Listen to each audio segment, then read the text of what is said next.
सारे के सारे साथियों को नमस्कार। स्वागत है फिर से आपका। हिस्टोलॉजी के बारे में चर्चा कर रहे हैं अपन। हिस्टोलॉजी में एक पर्टिकुलर टिश्यू में आपको पढ़ा चुका हूं जिसका नाम है एपिथेलियम टिश्यू। क्या पढ़ा है यदि उसको समराइज किया जाए तो सबसे पहले अपन टॉपिक पढ़ रहे हैं histology. It is the branch of medical science which deal with the study of tissue. What is the meaning of tissue? It is the group of cell.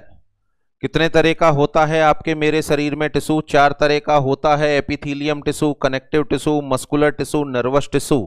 अब इन चारों में से मैं एक तरह का टिश्यू कल आपको लास्ट लेक्चर में आपको पढ़ा चुका हूं जिसका नाम है एपिथेलियम टिश्यू। एपिथेलियम को एपिथेलियम क्यों कहा जाता है अपन ने पढ़ लिया। एपिथेलियम आपके मेरे शरीर में कहां पर होता है वो डिस्कशन हो चुका है। एपिथेलियम टिश्यू अपने शरीर में क्या काम करता है, इसके अलावा एपिथेलियम एवेस्कुलर टिश्यू होता है और लास्ट में क्लासिफिकेशन ऑफ एपिथेलियम पर अपन ने डील कर लिया था। और लास्ट लेक्चर के अंदर कुछ स्किन वाला पोर्शन भी मैंने आपको पढ़ा दिया था। बहुत सारे क्वेश्चन जो उसमें से बनते हैं, खासकर कंफ्यूजन वाला पार्ट, थर्मोरेगुलेटरी ऑर्गन और थर्मोरेगुलेटरी सेंटर दोनों में अंतर होता है। तो एपिथेलियम के बारे में पूरी नॉलेज ले चुके हैं, क्या क्या काम करता है ये आप जान चुके हैं। अब एक छोटा सा क्वेश्चन आप साथियों से पूछना चाहूंगा कि एपिथेलियम टिश्यू क्या काम करता है। आप सभी सोच रहे हैं कि सर कल ही तो बताया आपने। एब्जॉर्प्शन कराता है, सीक्रेशन कराता है, एक्सक्रीशन कराता है, प्रोटेक्शन का काम करता है। अच्छा, एब्जॉर्प्शन करता है। Epithelium tissue is responsible for absorption, yes और नो? यस। ओरल कैविटी के अंदर एपिथेलियम टिश्यू है, एब्जॉर्प्शन होगा। स्टोमक के अंदर एपिथेलियम टिश्यू है, एब्जॉर्प्शन होगा। इंटेस्टाइन के अंदर एपिथेलियम टिश्यू है, एब्जॉर्प्शन होगा।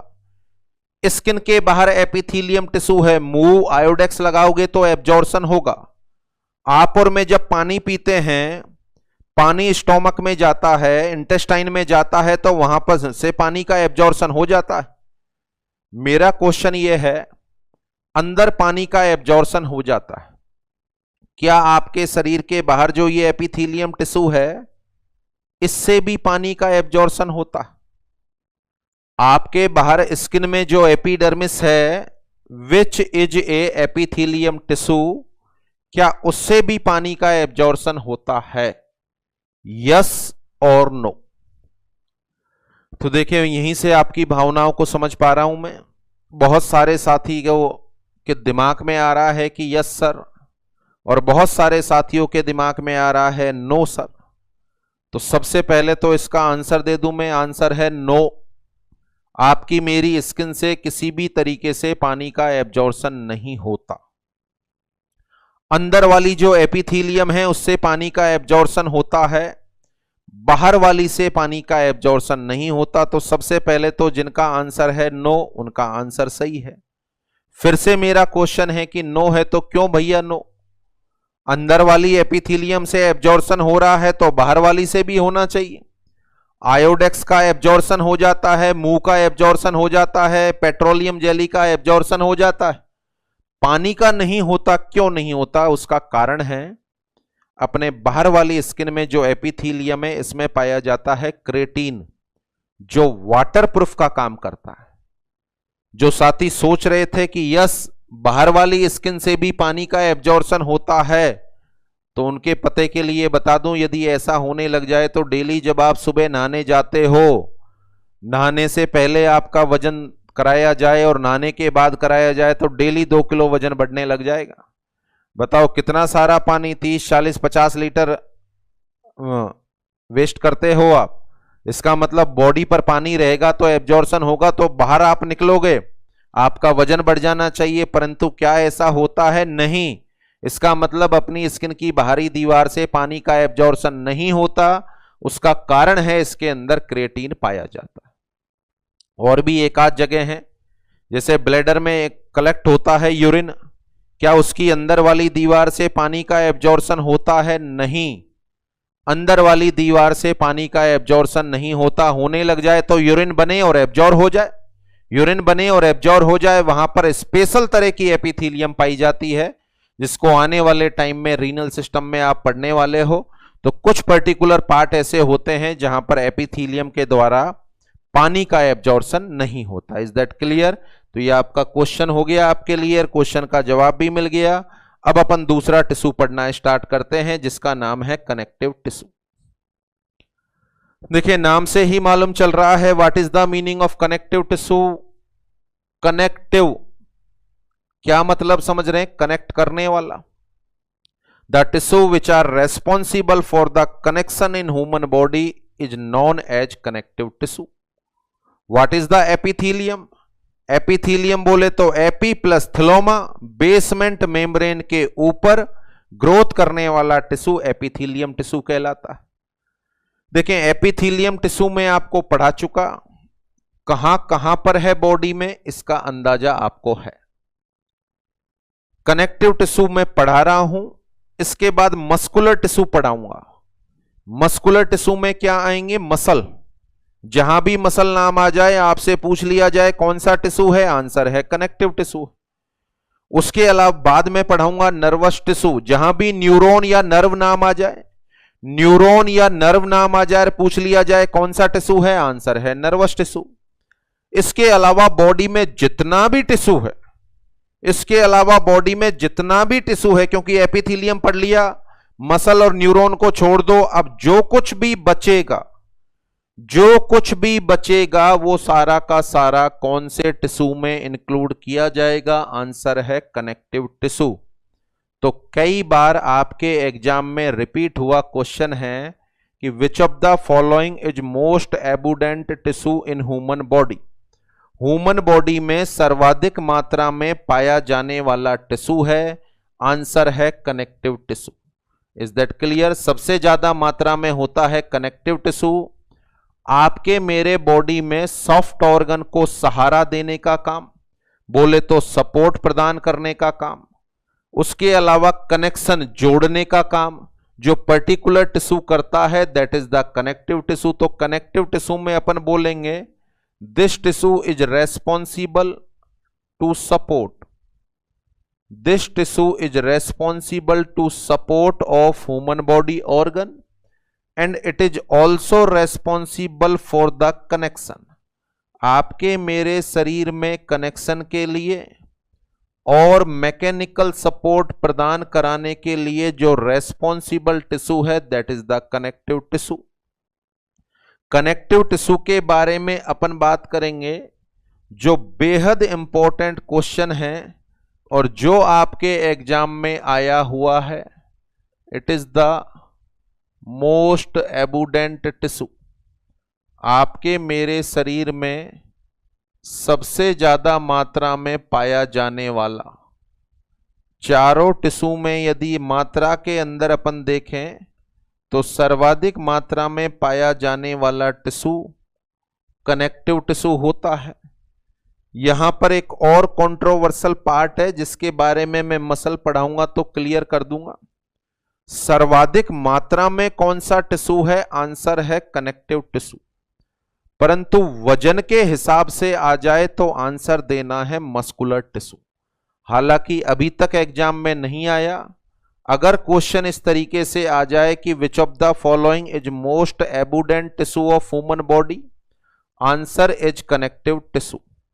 According to weight, which of the following tissue are found in maximum amount, या which of the following tissue makes maximum body weight, कौन सा टिश्यू है जो मैक्सिमम बॉडी वेट बनाता है, तब आपको आंसर देना है मस्कुलर टिश्यू।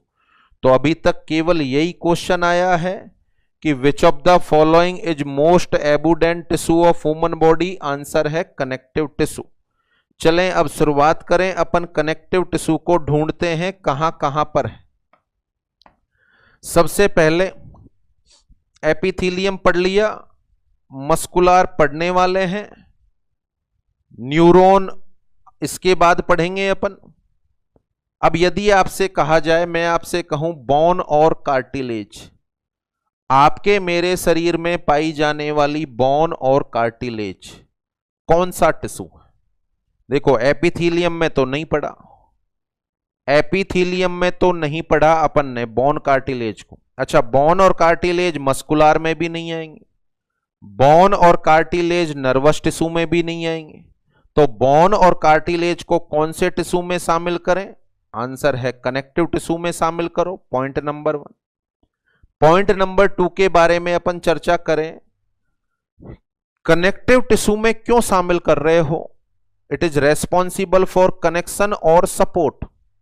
तो कॉमन सेंस की बात हो गई, सपोर्ट प्रदान हो रहा है।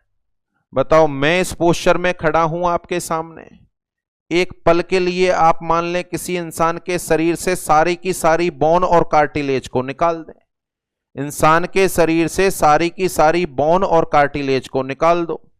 बताओ परिणाम क्या होगा? इंसान की बॉडी डंप हो जाएगी। तो मेरा ये पोस्चर बनाए रखने के लिए जरूरी है बोन और कार्टिलेज। तो क्या मेरी बॉडी को मैकेनिकल सपोर्ट मिल रहा है? यस। क्या मेरी बॉडी को मैकेनिकल सपोर्ट मिल रहा है? आंसर है यस। तो अपन बात करें बोन और कार्टिलेज कौन से टिश्यू में शामिल होंगे? बोन और कार्टिलेज कौन से टिश्यू में शामिल होंगे? आंसर है कनेक्टिव टिश्यू में शामिल होंगे। क्या करते हैं बोन और कार्टिलेज? क्या करते हैं बोन और कार्टिलेज? आंसर है they are responsible to provide the mechanical support of human body. They are responsible to provide the mechanical support. आपके मेरे शरीर को मैकेनिकल सपोर्ट प्रदान कराने का काम करते हैं। Mechanical support of human body. Is that clear? यह आपकी मेरी बॉडी को मैकेनिकल सपोर्ट प्रदान कराने का काम करता है। तो एक तो बोन और कार्टिलेज हो गई। चलें और आगे बढ़ें अपन, और आगे डिस्कस करें और कहां कहां पर होता है आपकी मेरी बॉडी में कनेक्टिव टिश्यू। तो देखें, कल लास्ट लेक्चर के अंदर अपन ने डिस्कस किया था डर्मिस। लास्ट लेक्चर में अपन ने डिस्कस किया था डर्मिस। बताओ डर्मिस क्या है? डिस्कशन हो चुका है। It is a type of connective tissue. What is the dermis? Dermis is a type of connective tissue. उसके अलावा अपन ने डिस्कस की थी सबक्यूटेनियस लेयर। सबक्यूटेनियस लेयर बोले तो एडिपोज टिश्यू।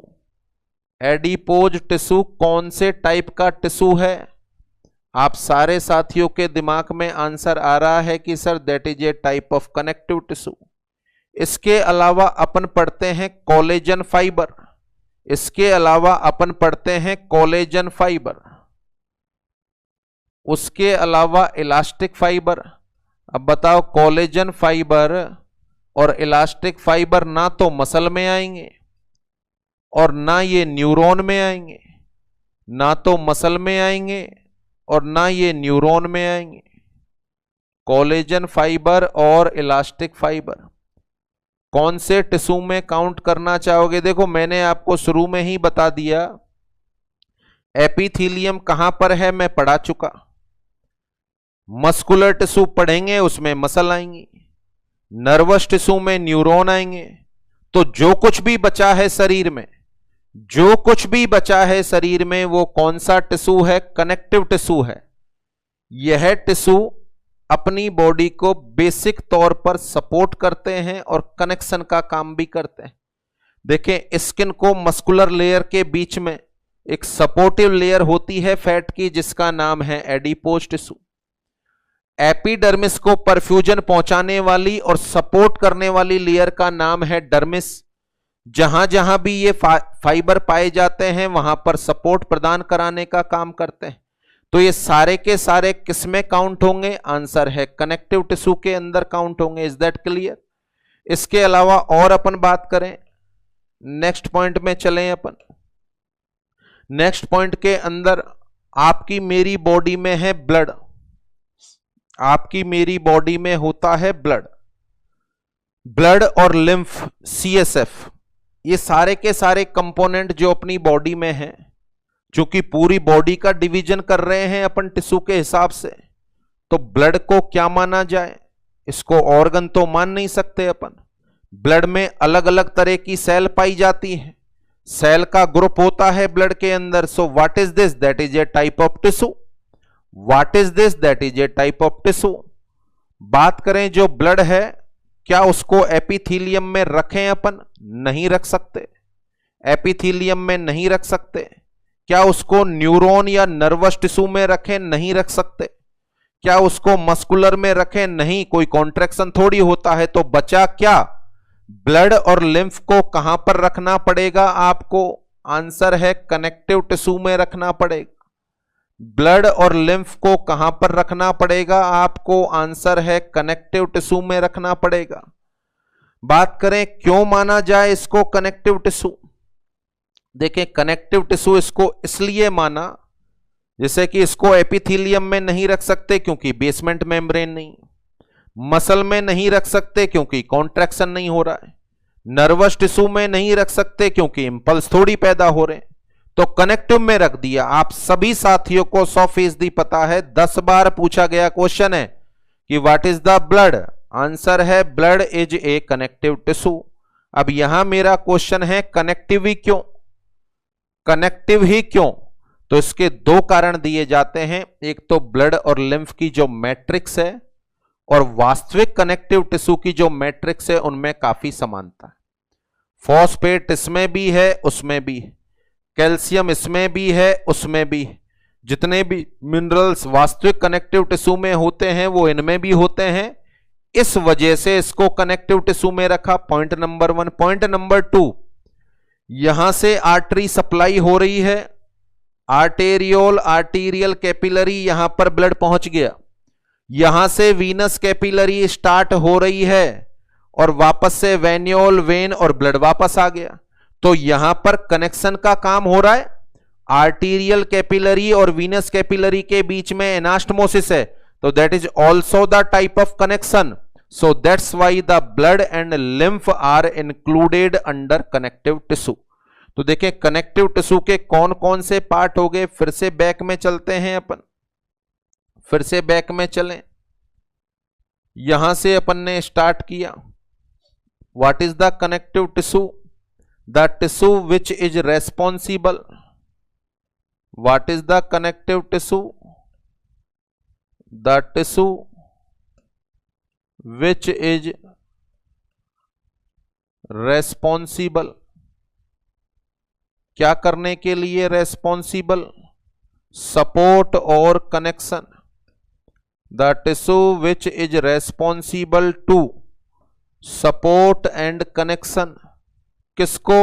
ह्यूमन बॉडी को, of human body. Human body को support प्रदान करने और कनेक्शन के लिए जिम्मेदार टिश्यू को कनेक्टिव टिश्यू कहा जाता है। यह आपके मेरे शरीर में पाया जाने वाला, सबसे मात्रा में पाया जाने वाला टिश्यू है। इसके बाद अपन डिस्कस कर रहे हैं इन अलग अलग चीजों को। तो अपन जो टॉपिक पढ़ना चाह रहे हैं उस टॉपिक की हेडिंग है types of connective tissue. Types of connective tissue, अलग अलग तरह के कनेक्टिव टिश्यू में जो पार्ट हैं उनकी जानकारी मैंने आपको दी। बोन और कार्टिलेज क्या काम करते हैं? ये अपने शरीर में अपने शरीर को मैकेनिकल सपोर्ट प्रदान कराने का काम करते हैं। तो चलो इसको नाम दे दें। यह एक तरह का कनेक्टिव टिश्यू हो गया, यह एक तरह का कनेक्टिव टिश्यू हो गया। चलो इसको नाम दे दिया जाए कनेक्टिव टिश्यू। चूंकि यह आपके मेरे शरीर को मैकेनिकल सपोर्ट प्रदान कराने का काम करता है, सो that's why it is considered under the mechanical connective tissue. The type of connective tissue पढ़ना अपन ने स्टार्ट कर दिया। पहले तरह का कनेक्टिव टिश्यू कौन सा हो गया? Mechanical connective tissue. क्या आएगा मैकेनिकल कनेक्टिव टिश्यू में? आंसर है बोन और कार्टिलेज आएंगी। क्या काम करेगा बोन और कार्टिलेज या mechanical connective tissue? It is responsible to provide the mechanical support of human body. It is responsible to provide the mechanical support of human body. यहां पर गलती की एक छोटी सी गुंजाइश है। अगर अपन ने बिल्कुल नहीं पढ़ा हुआ है और शुरुआती दौर में अपन से क्वेश्चन पूछ लिया जाए कि आपके मेरे शरीर को मैकेनिकल सपोर्ट प्रदान कराने वाले टिश्यू का नाम बताओ, तो गलती की गुंजाइश ये है कि अपन मसल पर टिक कर सकते हैं।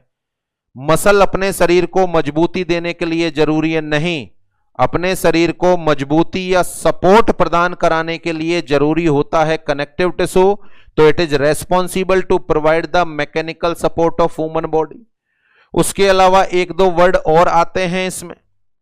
ये जो पर्टिकुलर कनेक्टिव टिश्यू है, इसमें बोन आ गया। बोन बनाने वाली एक पर्टिकुलर सेल होती है जिसको नाम देते हैं अपन ऑस्टियोब्लास्ट, जिसको नाम देते हैं अपन ऑस्टियोब्लास्ट। ऑस्टियोब्लास्ट आगे चलकर ऑस्टियोसाइट में कन्वर्ट हो जाती है, जिससे बोन का फॉर्मेशन होता है। कार्टिलेज बनाने वाली भी एक सेल होती है जिसका नाम है कॉन्ड्रोब्लास्ट। कार्टिलेज बनाने वाली सेल का क्या नाम है? कॉन्ड्रोब्लास्ट। अब यहां पर एक क्वेश्चन आपके एग्जाम में बार बार रिपीट होता है और उस पर्टिकुलर क्वेश्चन का नाम है बोन को नष्ट करने वाली cell. Which of the following is bone destructing cell? Bone को नष्ट करने वाली सेल का नाम है osteoclast. It is the bone destructing cell. It is the bone destructing cell. Bone को डिस्ट्रॉय करने वाली सेल का क्या नाम है? आंसर है ऑस्टियोक्लास्ट। पहले तरह का कनेक्टिव टिश्यू हो गया mechanical connective tissue. It is responsible to provide the mechanical support of human body. It include bone and cartilage. The bone forming cell is osteoblast. The cartilage forming cell is chondroblast. The bone destructing cell is osteoclast. इस पर बार बार question आता है। Bone को destroy करने वाली cell का नाम answer है ऑस्टियोक्लास्ट। तो जो रेड से कॉमनली लिखे जाते हैं ये आपके एग्जाम में पूछे गए क्वेश्चन हैं। बोन नष्ट करने वाली सेल ऑस्टियोक्लास्ट, और निम्न में से कौन सा टिश्यू है जो बॉडी को मैकेनिकल सपोर्ट प्रदान कराता है? आंसर है कनेक्टिव टिश्यू। इसके बाद कनेक्टिव टिश्यू के बारे में और क्या चीज पढ़ाई मैंने? Dermis, it is the example of connective tissue. Adipose, collagen fibre, elastic fibre, ये सारे के सारे कनेक्टिव टिश्यू के एग्जाम्पल हैं। कौन सा कनेक्टिव टिश्यू? यानी ये बात तो निश्चित है कि they are the example of connective tissue. अब चूंकि पहले वाले को नाम दे दिया अपन ने मैकेनिकल कनेक्टिव टिश्यू, तो यहां पर जो भी वर्ड आपके सामने लिखे हुए हैं यह फाइबर से मिलकर बना होता है। चाहे डर्मिस की बात करें, टेंडन की बात करें, लिगामेंट की बात करें, उनको भी लिखेंगे अभी अपन। तो they all are composed by various type of fibers. तो ये जो पर्टिकुलर कनेक्टिव टिश्यू है इसका नाम है फाइब्रस कनेक्टिव टिश्यू। ये जो पर्टिकुलर टिश्यू है इसका नाम है फाइब्रस कनेक्टिव टिश्यू। तो देखिए फाइब्रस कनेक्टिव टिश्यू के अंदर कौन कौन सी चीजें आती हैं? डर्मिस आती है, एडिपोज टिश्यू या सबक्यूटेनियस लेयर आती है, कोलेजन फाइबर आते हैं, इलास्टिक फाइबर आते हैं, इसके अलावा टेंडन ये आते हैं, लिगामेंट, टेंडन और ligament. What is this? They are also the part of connective tissue. What is the ligament? अच्छे से आपको पता है, बोन को बोन से जोड़ने वाले। What is the ligament? Bone को बोन से जोड़ने वाले क्या? Fibrous connective tissue. बोन को बोन से जोड़ने वाले फाइब्रस कनेक्टिव टिश्यू को बोलते हैं लिगामेंट। और बोन को मसल से जोड़ने वाले, the fibrous connective tissue which joint muscle to bone. Muscle को बोन से जोड़ने वाले फाइब्रस कनेक्टिव टिश्यू को क्या नाम देते हैं अपन? टेंडन। तो बताओ टेंडन और लिगामेंट कौन सा टिश्यू हुआ? मसल तो नहीं है ये। हाँ, एपिथेलियम भी नहीं है, न्यूरॉन भी नहीं है। अब लास्ट में बचा क्या? एक ही चीज बची अपने पास। कौन सा टिश्यू होगा? ये कनेक्टिव टिश्यू होगा। इसके अलावा और अपन बात करें, अपने शरीर में कनेक्टिव टिश्यू कनेक्शन या सपोर्ट प्रदान कराने का काम कर रहा है। कहां पर है ये? चले यहां कुछ एग्जाम्पल बताता हूं आपको। सबसे पहले हार्ट, सबसे अंदर वाली दीवार एंडोकार्डियम, मिडिल वाली दीवार मायोकार्डियम, बाहर वाली दीवार पेरिकार्डियम। मिडिल वाली दीवार मायोकार्डियम और बाहर वाली जो दीवार होगी it is the pericardium. Is that clear? दूसरे ऑर्गन को देख लें अपन। फॉर एग्जाम्पल के लिए स्टोमक, सबसे अंदर वाली दीवार म्यूकोसा, इसके बाद सब म्यूकोसा, इसके बाद आता है मस्कुलरिस या मस्कुलर लेयर, और इसके बाद आती है सीरस लेयर। सबसे लास्ट में आती है सीरस लेयर। चलो और बॉडी के स्मूथ ऑर्गन को देख लो आप। ब्लड वेसल, ट्यूनिका इंटीमा, दूसरी ट्यूनिका मीडिया, ये ट्यूनिका इंटीमा, ट्यूनिका मीडिया, सबसे बाहर वाली ट्यूनिका एडवेंसिया, सबसे बाहर वाली ट्यूनिका एडवेंसिया। देखिए यहां पर एक चीज कॉमन है, ये स्मूथ ऑर्गन है शरीर का, ये स्मूथ ऑर्गन है, ये स्मूथ ऑर्गन है। डायग्राम में और अपन बनाए तो यूट्रस, ये यूट्रस की अंदर वाली दीवार एंडोमेट्रियम, ये बीच वाली दीवार मायोमेट्रियम, और ये सबसे बाहर वाली दीवार इसका नाम है पेरीमेट्रियम। ये भी बॉडी का स्मूथ ऑर्गन हो गया। इंटेस्टाइन का डायग्राम बनाए तो भी यही आएगा। देखिए हार्ट की सबसे अंदर वाली दीवार में कौन सा टिश्यू? सभी साथियों का आंसर है कि sir epithelium tissue, it is good. Stomach की अंदर वाली दीवार में कौन सा tissue? Epithelium tissue. Blood vessel की अंदर वाली दीवार में कौन सा टिश्यू? Epithelium tissue. यूट्रस की अंदर वाली दीवार में कौन सा टिश्यू? Epithelium tissue. पढ़ा है अपन ने लास्ट लेक्चर्स में कि शरीर में सबसे अंदर एपिथेलियम, शरीर के सबसे बाहर एपिथेलियम, और जितनी भी ग्लैंड हैं उनमें एपिथेलियम। परंतु यहां गौर करें आप, endocardium epithelium tissue, myocardium muscular tissue, the pericardium is composed bye, answer is connective tissue. Heart की सबसे बाहरी दीवार में कौन सा टिश्यू है?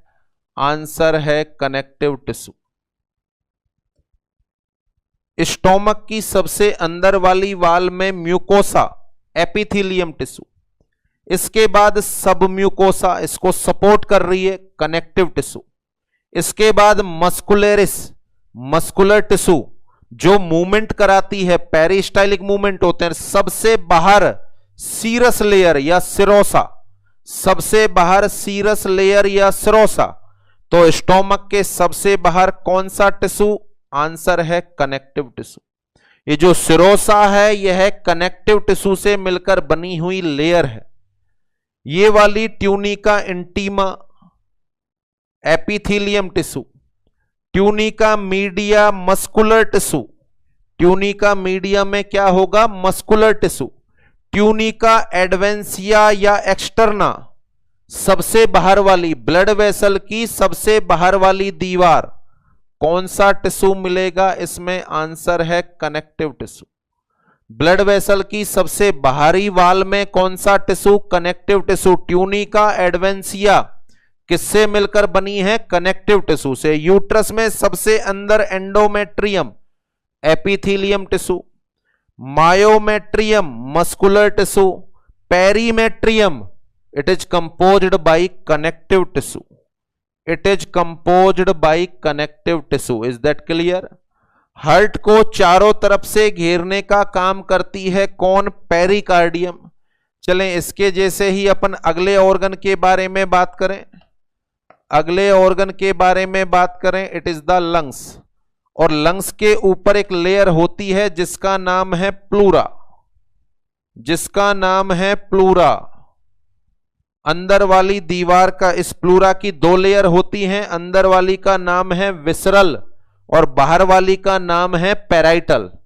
लंग्स को चारों तरफ से घेरने का काम करती हैं, यानी सिंपल वर्ड में बोले तो देखें, अपने लंग्स के चारों तरफ एक पिंजरा होता है जिसका नाम है प्लूरा। अपने हार्ट के चारों तरफ भी एक पिंजरा होता है जिसका नाम है पेरिकार्डियम। अपने डाइजेस्टिव सिस्टम के चारों तरफ भी एक पिंजरा है जिसका नाम है पेरिटोनियम। लगभग सारे के सारे डाइजेस्टिव ऑर्गन किससे घिरे होते हैं? आंसर है पेरिटोनियम से घिरे होते हैं। तो ये हो गया प्लूरा। प्लूरा में कौन सा टिश्यू है? आंसर है कनेक्टिव टिश्यू। आंसर है कनेक्टिव टिश्यू। पूरे डाइजेस्टिव सिस्टम के चारों तरफ है पेरिटोनियम। डाइजेस्टिव सिस्टम के चारों तरफ है पेरिटोनियम। पेरिटोनियम में कौन सा टिश्यू है? आंसर है कनेक्टिव टिश्यू। देखें क्या सीखा यहां से, सबका एक लाइन में निचोड़ निकाला जाए तो अर्थ यह समझ में आया, heart, stomach, oesophagus, small intestine, large intestine, lungs, body में और यूट्रस, बॉडी में जितने भी इंटरनल ऑर्गन हैं उनकी सबसे अंदर वाली दीवार में तो है एपिथेलियम, परंतु इन सारे ऑर्गन की सबसे बाहर वाली दीवार में कौन सा टिश्यू है? Connective tissue. कौन सा टिश्यू है? Connective tissue. देखें याद रखने में कितना सिंपल, शरीर के सबसे बाहर, आंसर इज एपिथेलियम टिश्यू। शरीर में इंटरनल ऑर्गन के सबसे अंदर, इंटरनल ऑर्गन के सबसे अंदर वाली दीवार में कौन सा है? आंसर है एपिथेलियम टिश्यू। शरीर के इंटरनल ऑर्गन की सबसे बाहरी दीवार, इंटरनल ऑर्गन की सबसे बाहरी दीवार, heart, uterus, blood vessel, stomach, intestine, lungs, ये सारे इंटरनल ऑर्गन हैं। इनकी सबसे बाहरी दीवार में कौन सा टिश्यू है? आंसर है connective tissue.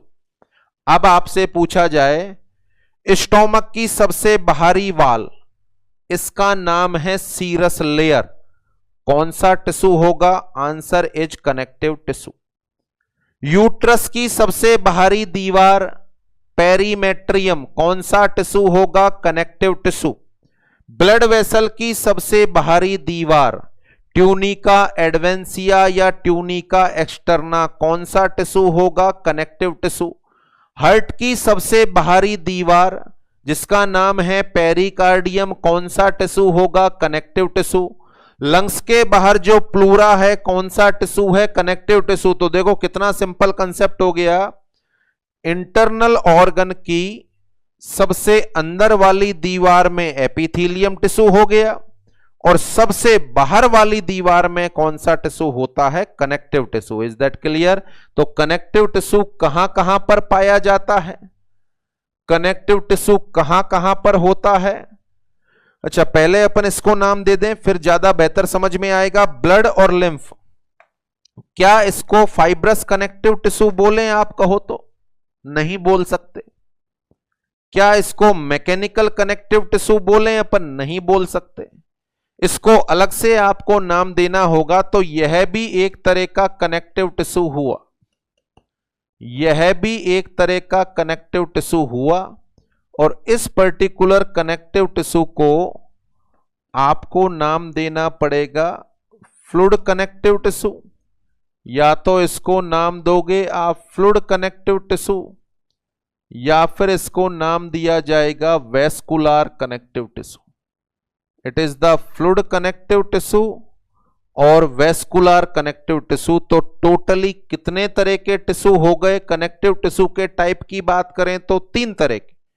Mechanical connective tissue जिसमें बोन और कार्टिलेज आ गई, फ्लूइड या वेस्कुलर कनेक्टिव टिश्यू जिसमें ब्लड और लिम्फ आ गया। अब सोचो आप, जो अभी अभी मैंने नाम लिए हैं, हार्ट की बाहरी दीवार, लंग्स की बाहरी दीवार, पेरिटोनियम, स्टोमक की बाहरी दीवार, डर्मिस, ये सारे के सारे किसमें इंक्लूड करोगे आप? इसमें तो कर नहीं सकते। फ्लूइड या वेस्कुलर कनेक्टिव टिश्यू में नहीं कर सकते, मैकेनिकल कनेक्टिव टिश्यू में नहीं कर सकते तो किसमें इंक्लूड करना पड़ेगा? आंसर है फाइब्रस कनेक्टिव टिश्यू। तो देखें यहां अपन ने डिस्कस किया फाइब्रस कनेक्टिव टिश्यू में क्या क्या आता है। डर्मिस आएगा, एडिपोज टिश्यू होगा, collagen fibre, elastic fibre, tendon, ligament, bone को बोन से जोड़ने वाले लिगामेंट, बोन को मसल से जोड़ने वाले टेंडन। इसके अलावा और ये फाइब्रस कनेक्टिव टिश्यू कहां कहां पर है? तो यहां अपन बोलना चाहेंगे outermost layer, outermost layer of smooth organ. अच्छा, स्मूथ ऑर्गन की इनर मोस्ट लेयर में कौन सा टिश्यू है? स्मूथ ऑर्गन की इनर मोस्ट लेयर में कौन सा टिश्यू है? आंसर है एपिथेलियम टिश्यू। परंतु आउटर मोस्ट लेयर में कौन सा टिश्यू है? Connective tissue. भले से एग्जाम्पल की बात करें अपन, perimetrium, perimetrium, what is this? Outermost layer of uterus. Pericardium, what is this? Outermost layer of heart, heart की सबसे बाहरी दीवार। ट्यूनिका एडवेंसिया या ट्यूनिका एक्सटर्ना, ट्यूनिका एक्सटर्ना या tunica adventitia, outermost layer of blood vessel, artery और vein की सबसे बाहरी दीवार ट्यूनिका एक्सटर्ना या एडवेंसिया। कौन सा टिश्यू होगा? Connective tissue. कौन सा कनेक्टिव टिश्यू होगा? Fibrous connective tissue. कौन सा होगा? Fibrous connective tissue. इसके अलावा अपन बात करें जीआईटी के ऑर्गन की सबसे बाहरी दीवार, serous layer of GIT. GIT के बाहर जो केज है दैट इज द पेरिटोनियम। कौन सा टिश्यू होगा? Connective tissue. लंग्स के चारों तरफ जो पिंजरा है what is this? That is the pleura. कौन सा टिश्यू होगा? आंसर है कनेक्टिव टिश्यू। तो सिंपल सिंपल कंसेप्ट हो गए। देखो, शरीर के सबसे बाहर कौन सा टिश्यू? आंसर है epithelium tissue, that is epidermis. शरीर के इंटरनल ऑर्गन या स्मूथ ऑर्गन की इनर मोस्ट लेयर में कौन सा टिश्यू है? आंसर क्या देना चाहेंगे आप? इनर मोस्ट लेयर में एपिथेलियम टिश्यू। इंटरनल ऑर्गन की आउटर मोस्ट लेयर में कौन सा टिश्यू है? Answer is connective tissue. ये सारा कुछ मैंने बता दिया। अब आने वाले टाइम में जैसे जैसे आप सब्जेक्टों को पढ़ेंगे और टीचर आपको डायग्राम के माध्यम से बताएगा, यूट्रस का डायग्राम, हार्ट का डायग्राम, लंग्स का डायग्राम, और उनमें जब ये लेयर्स के नाम आएंगे और आपसे पूछा जाएगा कि कौन सा टिश्यू होगा, तो सीधा सा आंसर है what is this? That is the type of connective tissue. कौन सा कनेक्टिव टिश्यू होगा? आंसर देना है fibrous connective tissue. That is the classification of connective tissue. तो यहीं से शुरू से अपन स्टार्ट करें। टिश्यू, कनेक्टिव टिश्यू परिभाषा सुन लें। The tissue which is responsible to support and connection of human body is known as connective tissue. शरीर में सबसे ज्यादा मात्रा में पाया जाने वाला टिश्यू होता है connective tissue. What are the 3 type of connective tissue? 3 तरह के कनेक्टिव टिश्यू में mechanical connective tissue, fibrous connective tissue और फ्लूइड या vascular connective tissue. Mechanical connective tissue में क्या आएंगे? बोन और कार्टिलेज। बाकी जो बचे हुए हैं वो सारे के सारे फाइब्रस कनेक्टिव टिश्यू में आ जाएंगे। और फ्लूइड या वेस्कुलर कनेक्टिव टिश्यू में क्या आएगा? ब्लड और लिम्फ। आप सभी साथी भली भांति जानते हैं कि ब्लड और लिम्फ कैसा कनेक्टिव टिश्यू हो, कौन सा टिश्यू है? Connective tissue. Is that clear? तो क्लासिफिकेशन ऑफ कनेक्टिव टिश्यू देखें आप। मैकेनिकल कनेक्टिव टिश्यू परिभाषा देखें। It is responsible to provide the mechanical support of human body. It include bone and cartilage. The bone forming cell is known as osteoblast. The cartilage forming cell is known as chondroblast. And the cell which is responsible to destroy the bone tissue या bone is known as osteoclast. आया हुआ question है कई बार। Bone को destroy करने वाली cell का क्या नाम है? Answer is osteoclast. इसके बाद अपन ने पढ़ा fibrous connective tissue which are composed by the many type of fibrous, it include dermis, जो अपन पढ़ चुके। कौन सा टिश्यू है? Connective tissue. एडिपोज टिश्यू या सबक्यूटेनियस लेयर में कौन सा टिश्यू है? Connective tissue. Collagen fibre, elastic fiber कौन से टिश्यू में शामिल होंगे? Connective tissue. बोन को बोन से जोड़ने वाले क्या कहलाते हैं? Ligament. What is the ligament? They are the type of fibrous connective tissue. Bone को मसल से जोड़ने वाले tendon, what are the tendon? They are the type of fibrous connective tissue. उसके अलावा कुछ पर्टिकुलर नाम आए तो भी आंसर आपके दिमाग में आ रहा है कि ये सारे कनेक्टिव टिश्यू हैं।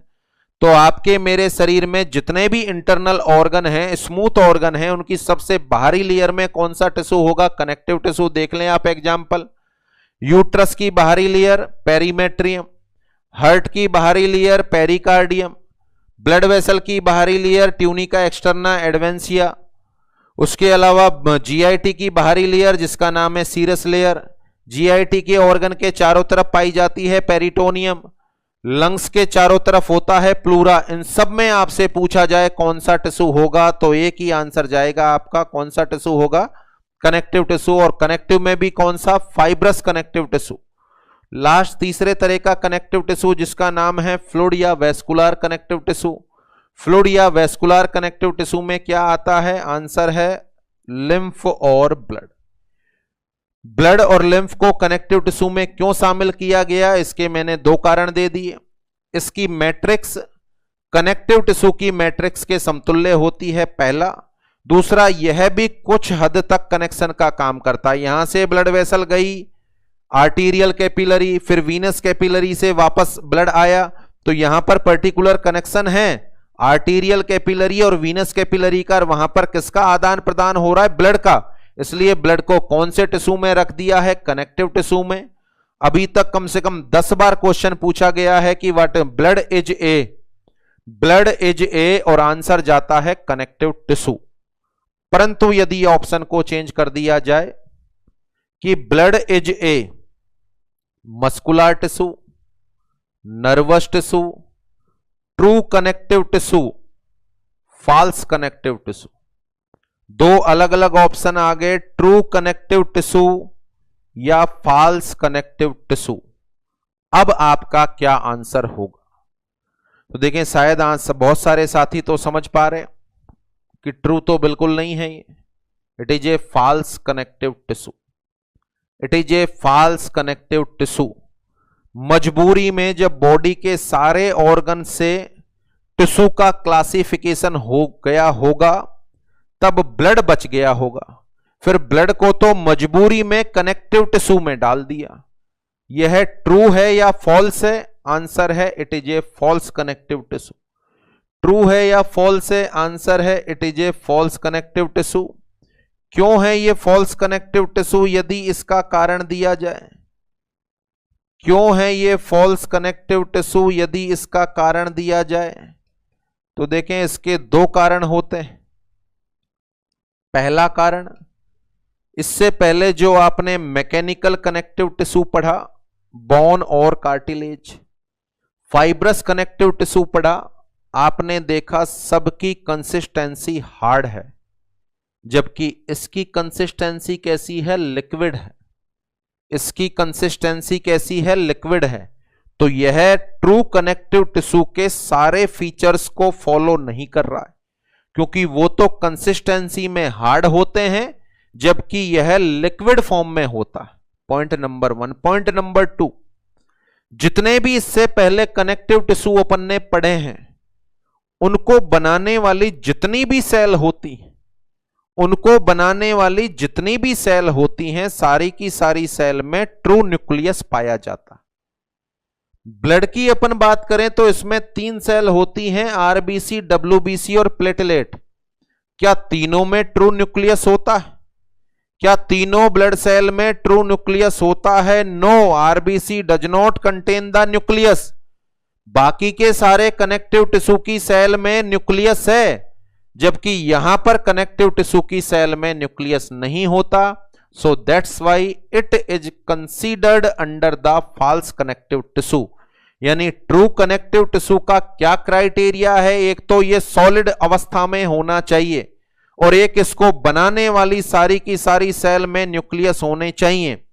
क्या ब्लड और लिम्फ इस क्राइटेरिया को पूरी तरीके से फॉलो कर रहा है? नहीं, यह फॉलो नहीं कर रहा। कैसे नहीं कर रहा? एक तो यह लिक्विड अवस्था में है, फ्लूइड अवस्था में है, और दूसरा इसमें पाई जाने वाली सारी की सारी सेल में ट्रू न्यूक्लियस नहीं होता, खासकर कौन सी सेल में? आरबीसी में।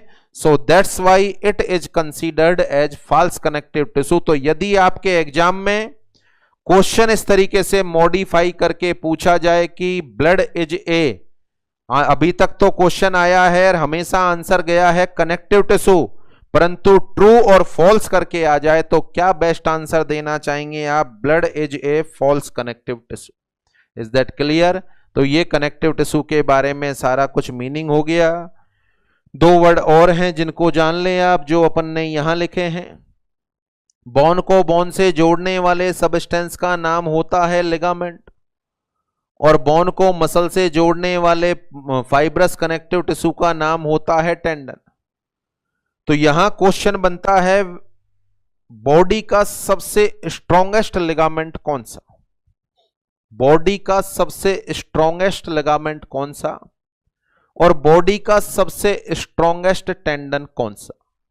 देखें, इसका आंसर है ये जो अपनी हिप बोन होती है, इसका जो इलियम वाला हिस्सा है, और जो फीमर होती है, लेग पर जो फीमर है और हिप बोन है, उन दोनों को जोड़ता है एक लिगामेंट जिसका नाम है इलियोफिमोरल लिगामेंट। तो ये जो हिप बोन और फीमर के बीच का लिगामेंट है, ये सबसे मजबूत लिगामेंट होता है। पॉइंट नंबर 2, सबसे मजबूत टेंडन कौन सा है? इसका आंसर है हील कोड, या इसका नाम है एकाइलस टेंडन। सबसे नीचे अपने पैर में हील बोन होती है, उस हील बोन को बैक साइड में पाई जाने वाली काफ मसल से जोड़ने के लिए टेंडन होता है जिसका नाम है एकाइलस टेंडन। तो यहां दो क्वेश्चन बनते हैं, सबसे मजबूत लिगामेंट और सबसे मजबूत टेंडन कौन सा होता है, तो उनको भी देख लिया जाए। The strongest ligament of human body, ये आपके सामने दिखाया गया है। अब यहां पर अपन पार्ट पढ़ रहे हैं, what is the meaning of ligament. Ligament का क्या मतलब है? तो देखें, what is the ligament? That is the type of fibrous connective tissue which connect bone to bone. It is the type of fibrous connective tissue which connect bone to bone. Bone को bone से जोड़ने वाले fibrous connective tissue को ligament कहा जाता है। यहां पर देखें, it is a pelvic bone, it is a pelvic bone, it is a femur. इन दोनों के बीच में ये जो पर्टिकुलर लिगामेंट शो किया गया है, इसी लिगामेंट को बॉडी का सबसे मजबूत लिगामेंट कहा जाता है, और इस पर्टिकुलर लिगामेंट का नाम है इलियोफिमोरल लिगामेंट। इस पर्टिकुलर लिगामेंट का नाम है इलियोफिमोरल लिगामेंट। किसको किससे जोड़ने का काम करता है ये? देखिए, डायग्राम में अच्छे से दिख रहा होगा। That is the leg, that is the hip. ये हिप बोन हो गई, इसके इलियम वाले पार्ट को फीमर से जोड़ने का काम कर रहा है, तो यह सबसे मजबूत लिगामेंट होता है। तो that is the strongest ligament of human body. यानी लिगामेंट में बनने वाले क्वेश्चनों को डील करें अपन। What is the ligament? It is the type of fibrous connective tissue which connect bone to bone. Bone को बोन से जोड़ने वाले फाइब्रस कनेक्टिव टिश्यू लिगामेंट कहलाते हैं। The strongest ligament of human body is iliofemoral ligament, iliofemoral ligament which connect ilium with femur, जो ilium को femur से connect करने का काम करता है। तो यह सबसे मजबूत लिगामेंट हो गया। शरीर का सबसे स्ट्रॉन्गेस्ट टेंडन, यह भी देख लिया जाए। तो सबसे पहले बात करें what is the tendon. It is a type of fibrous connective tissue which connect bone to muscle, which connect bone to muscle. वह फाइब्रस कनेक्टिव टिश्यू जो बोन को मसल से जोड़ने का काम करते हैं। तो देखें ये अपनी हील बोन हो गई, ये हील बोन है, लेग का डायग्राम आपको दिख रहा है, ये काप मसल है, ये जो पार्ट यहां पर बना हुआ है ये टेंडन है, और यह अपने शरीर का सबसे मजबूत टेंडन है। ये जो नीचे वाला पार्ट है what is this, that is the heel bone. What is this, that is the heel bone. Heel bone को किससे जोड़ा जा रहा है, आंसर है काप मसल से। और हील बोन को काप मसल से जोड़ने वाले टेंडन का नाम है एकाइलस टेंडन। क्या नाम है, एकाइलस टेंडन। और इसी को एक और नाम से जाना जाता है, it is also known as heel cord. It is also known as heel cord. इसको सबसे मजबूत टेंडन माना जाता है। तो स्ट्रॉन्गेस्ट लिगामेंट हो गया और स्ट्रॉन्गेस्ट टेंडन हो गया। टेंडन तो कौन सा हुआ, एकाइलस टेंडन, जो हील बोन को काप मसल से जोड़ने का काम करता है। They are the part of calf muscle, और ये हील बोन, तो हील बोन को काप मसल से जोड़ने का काम करता है। तो ये सबसे स्ट्रॉन्गेस्ट टेंडन है जिसका नाम है एकाइलस टेंडन। और what is the meaning of tendon, जो बोन को मसल से जोड़े उसको अपन नाम देते हैं टेंडन। तो it is the end of connective tissue. अब इसके अंदर बहुत सारा इंटरनल मैटर है जो पर्टिकुलर पोर्शन में आपको पढ़ाया जाए। अपन ने सिर्फ नाम नहीं लिया है बोन और कार्टिलेज। कितने तरह की बोन, बोन का बनना क्या कहलाता है, कार्टिलेज से बोन कैसे बनती है, एक एक बोन का डिस्क्रिप्शन आपको मस्कुलोस्केलेटन में पढ़ाया जाएगा। फाइब्रस कनेक्टिव टिश्यू की स्ट्रक्चर को भी वहां आपको समझाया जाएगा। फिर mechanical connective tissue, fluid connective tissue में जो ब्लड और लिम्फ की बात की है उसका एक एक पॉइंट मैं आपको आने वाले टाइम में पढ़ाऊंगा हेमेटोलॉजी में। तो अभी यहां डिस्कस करने का कोई मीनिंग नहीं है। अपन ने एक सिंपल सी नॉलेज ली है कि शरीर में कनेक्टिव टिश्यू कहां कहां पर विद्यमान है। तो ये दूसरा टिश्यू आपका कंप्लीट होता है जिसका नाम है कनेक्टिव टिश्यू। ये चीजें अपन ने इसमें सीखी हैं। कनेक्टिव टिश्यू सपोर्ट और कनेक्शन के लिए जिम्मेदार होता है। देखें विशेष तौर से ध्यान रखें, सपोर्ट के लिए कौन सा टिश्यू है जो कनेक्शन के लिए जिम्मेदार है, आंसर कनेक्टिव टिश्यू ही जाएगा। पर सपोर्ट की बात आ रही है, यहां पर मसल जा सकता है, मसल आंसर नहीं होगा, आंसर इज कनेक्टिव टिश्यू। सबसे ज्यादा मात्रा में कौन सा टिश्यू है, कनेक्टिव टिश्यू। कितने तरह का होगा, 3 तरह का होगा। सबसे पहले मैकेनिकल कनेक्टिव टिश्यू, क्या आएगा इसमें, बोन और कार्टिलेज। क्या काम होगा, provide the mechanical support of human body. Bone बनाने वाली सेल ऑस्टियोब्लास्ट, कार्टिलेज बनाने वाली chondroblast, bone destructing cell, answer is osteoclast. दूसरे टाइप का fibrous connective tissue composed by fibres, it include dermis, adipose tissue, collagen fibre, elastic fibre, ligament and tendon. इसके अलावा जो body में स्मूथ ऑर्गन है उनके सबसे बाहरी दीवार में कौन सा टिश्यू, कनेक्टिव। अंदर वाली में कौन सा टिश्यू, एपिथेलियम। उसके अलावा एग्जाम्पल दिए हुए हैं perimetrium, pericardium, pleura, peritoneum, serous layer of GIT और ब्लड वेसल के सबसे बाहरी दीवार ट्यूनिका एक्सटर्ना। उसके अलावा तीसरा कनेक्टिव टिश्यू है फ्लूइड या वेस्कुलर कनेक्टिव टिश्यू जिसमें सम्मिलित होता है ब्लड और lymph. It is a true connective tissue और false connective tissue, answer is false connective tissue. 2 कारण हैं, एक तो इसकी मैट्रिक्स लिक्विड होती है, लिक्विड फॉर्म में, और दूसरा इसमें आरबीसी ऐसी सेल होती हैं जिसमें न्यूक्लियस नहीं होता।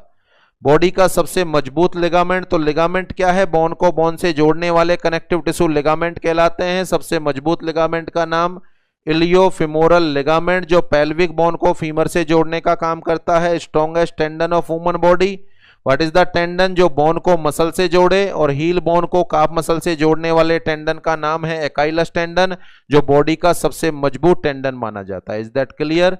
तो ये आपका दूसरा टिश्यू कंप्लीट होता है जिसका नाम है कनेक्टिव टिश्यू। अब अगले लेक्चर के अंदर अपन डिस्कस करने वाले हैं मस्कुलर टिश्यू और nervous tissue. Is that clear? तो शायद क्लियर हो गया, सारी की सारी बातें समझ में आ गई। फिर से मिलते हैं अपन नेक्स्ट लेक्चर के अंदर। तो आज के अभी के लिए इतना ही। आप साथियों का बहुत बहुत धन्यवाद। इसके अलावा एक छोटी सी जानकारी जो आपको देनी वीडियो के माध्यम से ही दे देता हूं मैं। 3-4 पॉइंट है जिन पर डिस्कशन बाकी है। पॉइंट नंबर 1, आज सैटरडे है तो कल आपकी लीव है, बोले तो संडे को आपकी लीव है। इस संडे को आप सारे के सारे साथियों के लिए कॉमन टेस्ट का प्रोग्राम रखा है, खासकर नॉरसेट को लेकर। पॉइंट टू पॉइंट बात कर रहा हूं मैं। पहला पॉइंट, कल 2 से 5 बजे तक आपका एग्जाम है। आपको जहां पर वीडियो है उसके साइड में दिया हुआ है टेस्ट, उस पर जाना है और वहां अपना टेस्ट अटेम्प्ट करना है। 3 घंटे का टेस्ट होगा। 200 क्वेश्चन इसमें शामिल किए गए हैं जो फिक्स टाइम पर होगा 2 से 5। वीडियो क्लासेज को आप कभी भी देख सकते हैं 48 घंटे के अंदर, परंतु टेस्ट आपको फिक्स टाइम पर ही देना पड़ेगा। इस टेस्ट के दौरान यदि आपने 10 मिनट फोन पे बात कर ली तो अपने आप ही सबमिट हो जाएगा। कोई फोन आए तो उसको काटना है, फोन अटेंड नहीं करना है, उसमें आप ही रेस्पॉन्सिबल होंगे यदि टेस्ट रुक जाता है तो। सीरियसली इसको देना है। अब आप सोचेंगे कि सर ये क्या मतलब 2, 3, 4 लेक्चर के बाद टेस्ट? देखें, बहुत सारे आप में से मैक्सिमम साथी नॉरसेट का एग्जाम दे रहे हैं, तो 10 दिन के सिलेबस के अंदर तो कोर्स कंप्लीट हो नहीं सकता। ये तो पूरे 5-6 महीने का सिलेबस ही है। आप अपने तरीके से तैयारी कर रहे हैं, तो मैं तो ये कहूंगा जो भी साथी इस पर्टिकुलर 1 तारीख के एग्जाम को दे रहे हैं उन सभी को टेस्ट अटेम्प्ट करना चाहिए। इस संडे को भी, कल भी होगा और आने वाले संडे को भी होगा, इसी तरीके से हो। तो ये नॉरसेट वाले साथियों के लिए है, जिसको आप प्री नॉरसेट टेस्ट भी कह सकते हैं। सूचना नंबर 1।